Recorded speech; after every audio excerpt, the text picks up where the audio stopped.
Immediately, I knew the Nothing Ear 3A brought the excitement. Because even though these are wireless earbuds, I was just as hyped as the people in the original iPod commercial who were super hyped about having a wire to listen to music. You know what I'm talking about, right?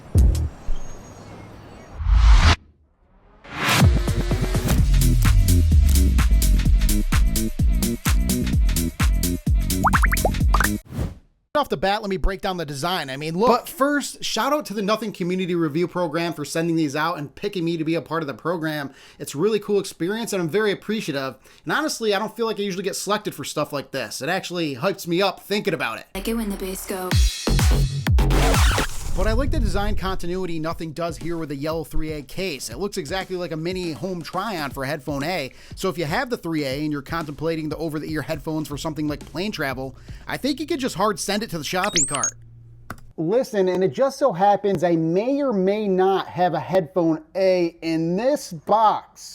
I need to know what to do with it. Let me know in the comments. Appreciate ya. How about the glyph bar on the case? Beautiful touch. It continues the same design language you get with the phone 4A and 4B series, so nice crossover there. You can use it to see things like battery level, if the charging case is open, and pairing status. Speaking of battery level, I was going to test how long it took to charge, but ended up leaving the room and completely forgot to return to monitor the timing I had on my timer. But after 1 hour, it was fully charged, so take that with what you will. You know what, let me actually put it this way. Battery life shouldn't be an issue. It's been solid. I believe I only charged it like once, and the charging case has done most of the heavy lifting from there. Even when the earbuds dipped to 70%, I popped them back in the case, and was back to 100% for my next listening session. So unless you're absolutely roasting your ears, it's not going to be a problem. Real quick, before I get to the real stuff, like how's the sound quality and fit, I have to point out these bug eyes. No, not that. The recessed dots on the case. Wondering if this is purely design or to keep the case as thin as possible, and this keeps the stems of the 3A fitting nicely inside. Either way, it's interesting. Smooth from the outside, then it's like the original Moto dimple from the inside. Felt like I had to point that out for some reason, but probably should have asked it from the review. Ear tips. I'll be honest and frank here. Traditionally, I don't love ear tip based earbuds. They always fall out, and I feel like they gave me a weird tinny, not really in your ear type sound. But I can say I highly appreciate Nothing adding a fourth ear tip size to really help find your sweet spot, because when I switched to the small and used the Ear 3A for the first time, what a difference it made. They felt lightweight and airy, and that sound was no longer, are these actually in my ears? Which I loved. I'm just gonna be direct here. Speaking of sound, these are some really awesome sounding earbuds, and considering for just $99 with this design level, it's absolutely something you should consider when looking for your next earbud.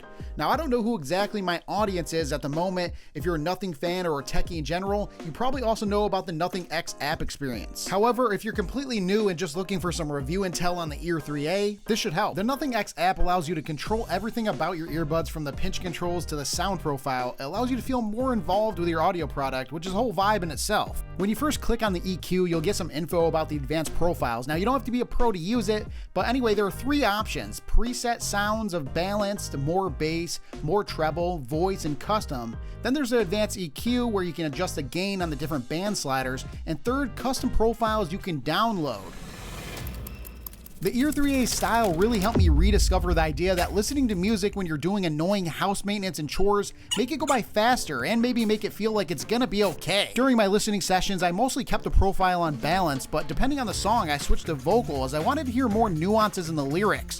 I also found that setting just to have a louder sounding bass line overall. Turns out the mosquito Delito spray popped off from the hose pressure after all that back and forth. Clearly a faulty piece. There was nothing the Ear 3A could do at that point. Had to take out the aggression and let it rip from the old right arm. Not good. Maybe I should seek out a therapy podcast while I'm at it. The custom 12mm drivers on the Ear 3A is a whole technology and results in naturally more bass, but every now and then, I wanted more bass. I primarily ended up using more bass on my hip-hop rap genre tracks, but then things changed after the 5 to 10 second equalizer test.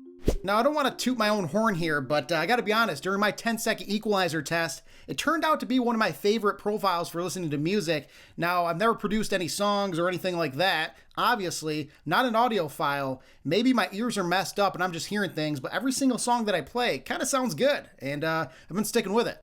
PSA to everyone with the Ear 3A, I'd love for you guys to try the 5 to 10 second equalizer test. You can't think about it. That's the key. Just got to slide the gain sliders up and down and see what you get. Love to hear about it in the comments. Here's a live look of me capturing that sound profile. Took me just under 5 seconds. I know it's impressive, and I'm telling you, it sounds elite. Now, I'll say it again, I am not an audiophile, and at this junction of time, I'm also probably not going to describe it to you in those terms. But I did throw up these terms on this random background. These are the things you'll hear when watching a technical audio review.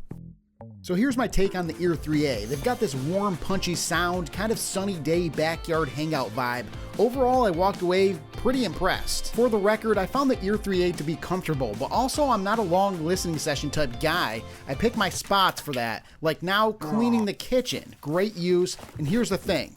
Even if you don't like the sound out of the box, you can customize it yourself or go to the Nothing Playground website and literally try out hundreds of different audio profiles made by others in the community. That sets these earbuds apart. Let's talk pinch controls real quick. At first, not gonna lie, it got the best of me. I couldn't figure it out. I couldn't find the cadence, the pressure to make the pinch control do the action it was set to. But after some time, it became far more natural. I felt like James Bond confirming my next mission. It's one pinch to play pause, or if you're on a phone call to answer or to hang up. Smooth experience to stop what you're doing when someone needs your ear.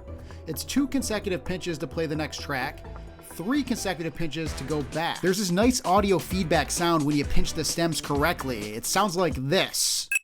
It lets you know you successfully performed the action. The newest feature though is the audio snapshot. It lets you clip up to 1 minute of media such as a podcast you're listening to and records up to 30 seconds before you even start recording. I did have to troubleshoot though. So I really like the audio snapshot and call recording feature found on the Ear 3A, but I'm not gonna lie, I tried it 7,000 times, pinching both buds.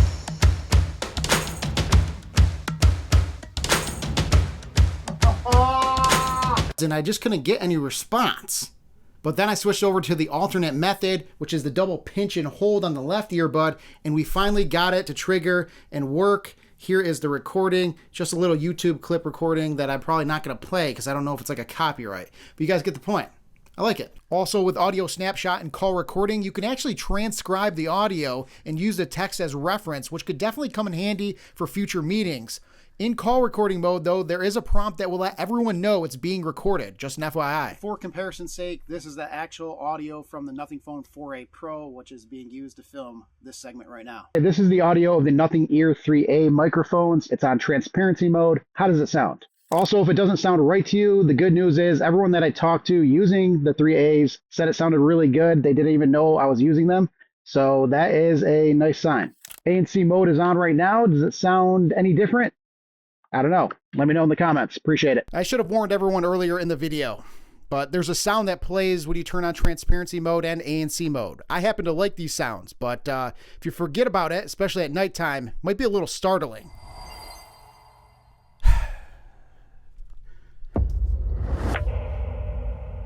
The 3A features spatial audio, which is supposed to be a more immersive sound experience. Is it just me, or every time I think of spatial audio, I feel like I'm exploring some cool extraterrestrial Narnia-like universe? Some songs totally gelled and I highly enjoyed the listening experience, while some others felt just like an echo reverb was added of sorts.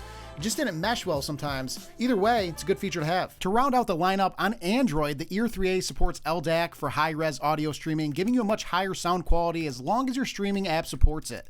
Another nice feature in the Nothing X app is dual connection mode, so you can connect to multiple devices at the same time. Yes, you can connect to both your iPhone and your Android if you have that, or iPhone users in general. If you're wondering, do the 3A work with an iPhone? They do. So there's that. Now, overall, I would definitely recommend the Ear 3A if you're looking for a solid earbud. I mean, it has a design, it has a styling, and most importantly, it sounds good.